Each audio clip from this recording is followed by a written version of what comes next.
সাদিয়া ও বর্ষা দুই বান্ধবী ঘুরতে এসেছিল, কিন্তু বর্ষা মন খারাপ করে বসেছিল। সাদিয়া বলল, কি হয়েছে তোর?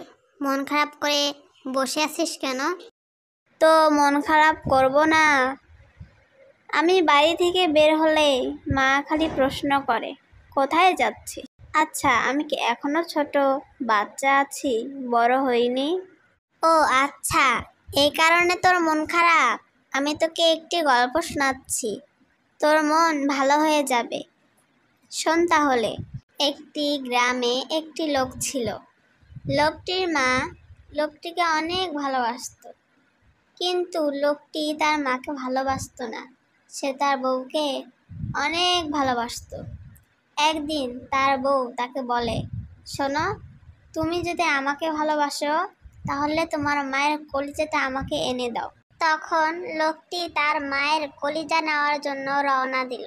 সে তার মায়ের কলিজা নিয়ে আসার সময় রাস্তায় পড়ে গেল।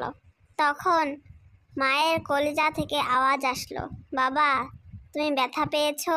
ছেলেটি হতবাক হয়ে মায়ের কলিজার দিকে তাকিয়ে রইল আর বলতে লাগলো, হায়, আজকে যদি আমি বউয়ের কথা না শুনতাম তাহলে হয়তো এদিন দেখতে হতো না। বুঝলি তাহলে, বাবা মা কখনোই সন্তানের খারাপ চায় না।